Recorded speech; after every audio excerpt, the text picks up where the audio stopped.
Moments from 102 Jams. Listen to me every day, 3 to 7, playing your best hip-hop and throwbacks. Now back to my boys Bonte and Shasky right here on 95.7 The Game. Chewy Gomez knows music. Ooh.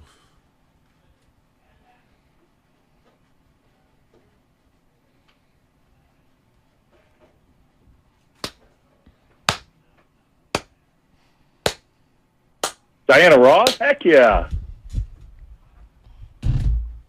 Who needs coffee when we have you? You dance like an old white guy, too. It's not how I dance. Yeah, it is. It's just how I dance when I'm sober. Get a couple pops in you. Not right now because I'm on a soda diet. And I'm just stacking up wine bottles. By the way, shout out to Juan Vino. Walnut Creek gave us all a personalized wine. Bottles had all our faces on it. 95.7 The Game. It was awesome. Saw mine. Yeah, it was all good. I've got Marty Mornhinweg coming up. Forgot all about that. Damn. All right, before Marty Mornhinweg, let's get to Dub C in San Leandro. Dub C, what's happening? Hey. Y'all, what's the dude that just called about keeping, they were talking about getting rid of Draymond. He's wrong about that. I keep Draymond because Draymond started the point forward position, which Denver is copying. I think one of our coaches abandoned us and gave up the goods, so we should have copyrighted that. But that small ball with the big man bringing the ball up, that's you can't deny that. Man like Jokic, you pass the ball, he looked like Draymond with a few more inches. I'm telling y'all, that's what. Do me a favor. You really think Jokic is modeling his game after Draymond Green? No, I can see where you're thinking the elements. Come on, dog. Come on, Dubsy. Are we serious? Well, I'm not saying he's modeling Draymond. I'm saying the system is modeling Steve Kerr. Dubsy, call us back a little bit later. Call us back. Jokic is a unicorn. Call us back. It's getting wacky here. Let's get back on track, folks. Let's get back on track. Draymond hit one 4-foot fadeaway 1-footer. That's Jokic every other possession. Yeah. Let's switch gears. Let's get, man, we haven't had this guy on the show in a while. Thank God we squeezed that call in. Let's get our guy on here, Marty Mornhinweg. We haven't talked to Marty in quite some time. And I love hearing Marty's voice. You can hear him on the 33rd Team podcast, former 49ers OC, quarterback coach in the late 90s under Steve Mariucci, former NFL head coach and offensive coordinator, of course. And our former producer, John Curley, loved Marty Mornhinweg. Loved him. Loved everything about him. I love him as well. Marty, welcome back to the Morning Roast here on 95.7 The Game. Shasky and Bonte, as we talk some quarterbacks here, because you know all about it. And we got quarterback controversy out here in the Bay Area. How you been, Marty? Bonte, it's so good to be with you. I'll tell you what, there's some excitement going on down there in Santa Clara right about now with the 49ers quarterback situation. I mean, they are a team that is loaded in all aspects, and they just had, man, what has it been, 3 or 4 years where the injuries have piled up, or they've had an injury or two at really critical moments at critical positions. So, Marty, I'm looking at Trey Lance. He's back now. New throwing motion. Let's start there.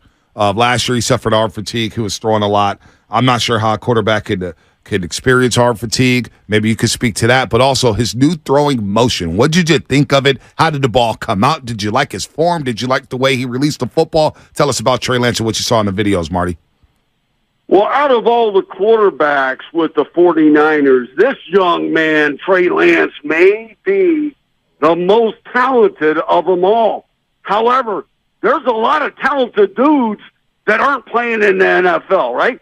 So what has he done? He's been through all these significant injuries, and he's set back and he's learned a little bit. And it looks to me, he looks different, doesn't he? I mean, this man, nice wide base, some coaches call it a platform. Most of the natural passers, there's an outlier or two, but most natural passers of the football have a nice wide base with a short step. Right? That's number one. And it looks like he's done that for himself. The great Lamar Jackson. That's the first thing I did with him. Widen the base just a little bit so you have a nice platform and with a short step, and then stay open. Some of these young quarterbacks throwing across their body too much. Why? Because when they were 10, 12, 14 years old, they wanted a little torque to get a little juice on the ball, right? And then they kept it going. Now they're fully grown. They're fully matured. Stay open. The accuracy tends to go up. And he looks different on film than I had ever remembered him. Many of these young guys are taught to stand tall in the pocket and all these type of things. No, you want to be in an athletic position. So wide base, short step, stay open, turn the thing loose, trust your training, trust your instincts, and let's see what happens with Trey Lance. Now, Purdy is the one. I mean, this guy, 8 starts, a lowly drafted last pick in the draft. He goes 7-1, and the only loss was where he got injured. That's as a rookie. I mean, this guy's he's got decision making, he's got accuracy, he's got timing, and he's got a little gut instincts. Now, Darnold, what a great acquisition. John Lynch has done a fantastic job. You like the Darnold signing, huh? You like it, huh? Huh? Love it. Wow. Love it. Now, Sam Darnold, now you've got a little experience, a little competition going on down there at the facility. And what a great place for Sam Darnold to end up, right, with Kyle Shanahan and that system. Here's Sam Darnold, right, talented young man. He's had consistency issues on medium to poor teams. Well, we all know you need a pretty good team to show your stuff at the quarterback position. So that will be intriguing. This man may end up starting the first game. Who knows? This might not be may the best man win and start. It may be may the most healthy man start the season for the San Francisco 49ers. Marty, take me through what you're looking for right now during OTAs as a head coach, as an offensive coordinator. I know when you had Steve Young at the helm, like, it's pretty obvious, like, you know, he's the starter or whatever. But when you're looking at other people and other positions for battles and things like that, like, no one's going to win a job right now. But what are you looking for? Like, progress? Is it specific things for specific guys? Like, break us down what a coach would be looking for from these quarterbacks right now. Well, you mentioned the great Steve Young. I'll tell you, I got him, and if you remember, he was coming off 2 years of injury-riddled type of years there, and so, and then he had in 97, and then especially in 98. My goodness, did he turn it loose with some good players around him as well. But what a great player he was. I'll tell you right now, it's a learning process. Like, Sam Darnold is much different than Trey Lance, and Trey Lance much different than Purdy. They also have Allen in there as well. So they're all different, right? So you have to have individual specific plan for each one of those quarterbacks every day. Because why? They're all in a different spot. They all think differently. They all visualize a play differently. So you've got, you first of all, you got to be in attendance, and you've got to be healthy, right? That's where the leadership comes in as well. But you're learning some terminology. Like Sam Darnold, he's learning new terminology. You're learning some new scheme, right? Mm-hmm. Kyle Shanahan and Brian Greasy. Did Brian Greasy do a fabulous job last year? I thought he did. Through all those quarterbacks, and they're playing at a high level. My goodness, what a great job by him. But you're learning new terminology. You're learning new schemes. Maybe a new player has had this scheme before, but Kyle and Brian look at it just a little bit differently. So you're learning that. You're learning a little philosophy, and especially situationally, and how the 49ers go about their business in each one of those situations. You're also learning about new teammates, right? And what their strengths and weaknesses are. And then you put it all together, right, towards the end of these camps, and then hopefully everybody stays healthy. Now, talking about health, I would not second guess anything that the 49ers are doing. Those injuries tend to pile up cyclically, right? You may go through a year or two where, hey, that's part of the game And the 49ers have done a fabulous job of sort of motoring through the adversity that they've had. But this is a learning process right now. In fact, back in the day, we used to just call it passing camps or quarterback camps, and a lot of learning. Very Marty, on the run game. Have you ever had to kind of, because I'm looking at the Brock Purdy thing, right? And I understand that the team would like him back as fast as possible. And I'm sure the guy, Brock Purdy, wants to get in there to keep his spot, to prove he's the man. And last year wasn't just some mirage or whatever it is. But have you ever had to get in front of a guy and kind of stop him from himself because of his return to an injury and he's trying to maybe rush it a little too much? Because I just worry it's his throwing arm. It's the elbow. It's his moneymaker besides his brain. This is an important injury, and I want to make sure he's 100% healthy. Have you ever had to kind of slow a guy down? Oh, absolutely. We're all kind of like that, right? Right. This now sort of quite possibly, there's a possibility that this has become Purdy's team, right? Well, like I said, you have to be in attendance. You have to be there because, especially at the quarterback position, there's some leadership qualities that go on to win after win after win and getting your team into the end zone time and time again, right?